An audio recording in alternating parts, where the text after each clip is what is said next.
2024 September నెల 1వ తారీఖు నుండి 30వ తారీఖు వరకు కన్యా రాశి ఫలితాలు. కన్యా మిథునయోర్ బుధ. ఈ కన్యా మిథునాలకి బుధుడు అధిపతి. ఈ రాశికి గురువు, కుజుడు, శుక్రుడు మాత్రమే బాగున్నారు. మిగతా గ్రహాలు రవి, శని బాగున్నాడు.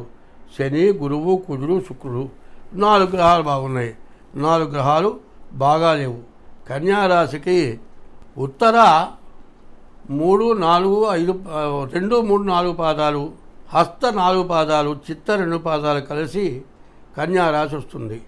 ఏంటి తర్వాత ఉత్తర 2, 3, 4 పాదాలు, హస్త 4 పాదాలు, చిత్త 3 పాదాలు కలిసి, చిత్త 2 పాదాలు కలిసి కన్యా రాశి వస్తుంది.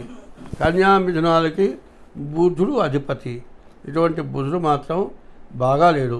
ఈ రాశికి శుక్రుడు, శని, గురువు, కుజుడు ఈ 4 గ్రహాలు బాగా ఉన్నాయి. ఇప్పుడు సరిగ్గా చూస్తుంటే ఏమవుతుందంటే అన్నిట్లో కూడా 4 గ్రహాలు బాగున్నంత వరకు బాగానే, కొంతవరకు పర్వాలేదు. 4 గ్రహాలు బాగుండకపోతే కూడా కొంత నష్టమే. గురువు 9ంట లక్ష్మీ స్థానంలో ఉన్నాడు. కుజుడు 10ంట బాగున్నాడు. అట్లాగే శుక్రుడు 1ంట బాగున్నాడు. దీనివల్ల వచ్చేదేంటి, గురువు వల్ల విద్య, ఉద్యోగం, విదేశయానం ఇటువంటివన్నీ కూడా బాగా పనికొస్తాయి. శని 6ంట ఉన్నాడు. శని వల్ల ఏ పని చేసినా కూడా ఆల్రౌండ్ అన్నీ బాగానే ఉంటాయి. కుజుడు వల్ల ఎటువంటి రోగాలను పోతాయి.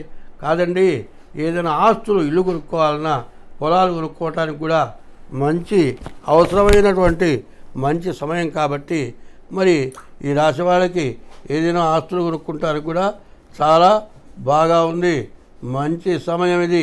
కాబట్టి శుక్రుడు కూడా బాగున్నాడు.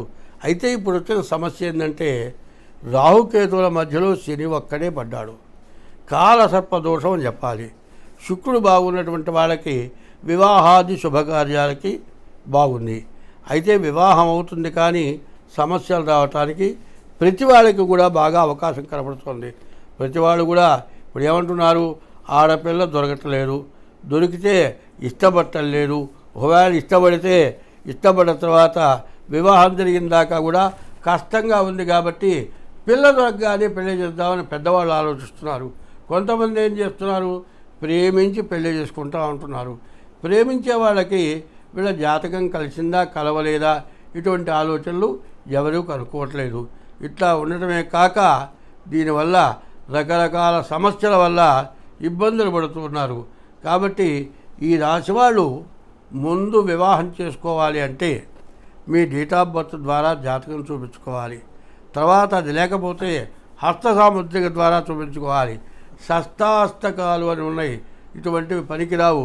వీళ్ళ జాతకాలు కలిస్తేనే వివాహం చేసుకోవాలి. కాలసర్పదోషము, కుజ దోషము ఇట్లాంటి దోషాలు వస్తున్నాయి. ఈ దోషాలు వచ్చినటువంటి వాళ్ళు, ఎందుకంటే ఇటువంటివి ప్రతి రాశిలో నేను చెప్పట్లా, ఇట్లా చెప్పేట్లయితే ఏమవుతుందంటే ఒక పెద్ద చేట భారతం అవుతుంది. మీరు వినటం కూడా కష్టంగా ఉంటుంది కాబట్టి చాలా తగ్గించి చెప్పడం అవుతుంది. ప్రతి రాశి వాళ్ళు కూడా ఈ సంవత్సరం వివాహం చేసుకోవాలి. ఈ సంవత్సరం కాదు, ముందు రానే అవుతుంది. ఆడపిల్లలు తగ్గుతున్నారు, మగపిల్లలు పెరుగుతూ ఉన్నారు. అందువల్ల ఆడపిల్లలు దొరక్క వివాహం కావాలంటే చాలా కష్టం అవుతోంది. బాగా చదువుకున్న వాళ్ళు, బాగా ఉద్యోగం చేసేటువంటి వాళ్ళు కూడా వివాహం కాక ఏజ్ బారైపోతూ ఉన్నది. ఇటువంటి వాళ్ళు ఎవరైనా సరే వివాహం విషయంలో, వివాహం కావటానికి, వివాహం జీవితంలో కాదు అనుకున్నటువంటి వాళ్ళకి దానికి తగినటువంటి శాంతి క్రమాలు, దానికి తగిన పూజలు మేము చేయించిన వాటిల్లో ఎవరికి వివాహం కాలేదు అనేటువంటి మాట మా దగ్గరికి రాలే. అట్లా మేము చాలామందికి చేశాము. అట్లా చేస్తే వివాహం ఖచ్చితంగా జరుగుతుంది. దోషం ఏమిందో చూపించుకోవాలి. 100కి 80 మందికి కుజదోషం, కాలసర్పదోషం ఇట్లాంటివి జరుగుతూ ఉన్నాయి. ఇట్లా ఉండేటప్పటికి ఏమవుతుంది, ప్రతి వాళ్ళు కూడా జాతకం బాగుండలేదు అన్నవాళ్ళు వాళ్ళ డేట్ ఆఫ్ బర్త్ బయట పెట్టకుండా మాకు జాతకం లేదంటే అంటారు. అనేటప్పటికల్లా మెదలకుండా ఉండి పేరుని బట్టి జాతకం చూసుకొని పెళ్ళిళ్ళు చేసుకుంటున్నారు. అట్లా చేసుకున్న తర్వాత వెంటనే భార్యాభర్తలకు అనుకూలత లేక వివాహం దగ్గర నుంచి విడాకుల దాకా పోతూ ఉన్నారు. వివాహం అనేది జీవిత సమస్య. ఈ జీవిత సమస్యకి నేనేదో అడ్డంకులు చెబుతున్నాను అనుకోవద్దు.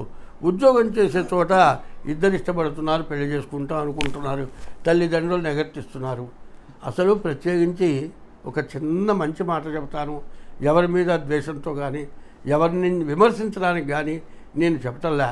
తల్లిదండ్రులు సమస్తం సంపాదించి సర్వస్వం ధార పోసి, కనీసం కొంతమంది నాకు తెలిసిన వాళ్ళు ఉన్నారు, బజార్లు చిమ్మేవాళ్ళు ఉన్నారు, కూలి పని చేసేవాళ్ళు ఉన్నారు.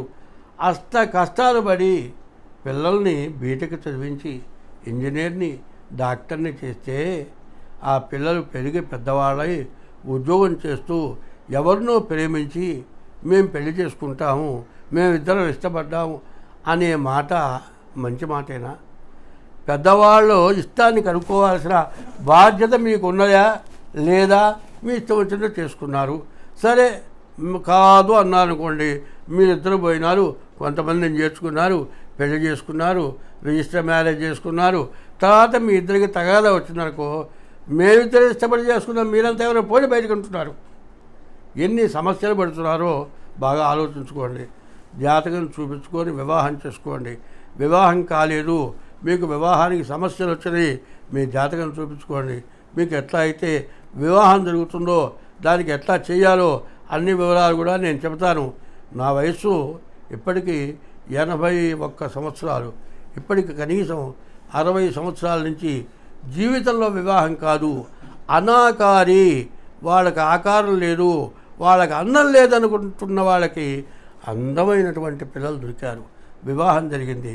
వాళ్ళ వివాహం జరిగిన తర్వాత చాలామంది ఎంతో సుఖ సంతోషాలతో పిల్లల్ని కానీ వాళ్ళ పిల్లలు కూడా పెళ్లి చేశారు. అట్లాంటి వాళ్ళు చాలామంది నా దగ్గరికి వచ్చిన వాళ్ళు ఉన్నారు. కాబట్టి మీరు వివాహం చేసుకోవాలంటే తొందరపాటు పనులు చేయొద్దు. మీకు ఏదైనా కావాలంటే జాతకాలు చూపించుకొని వివాహం చేసుకోండి.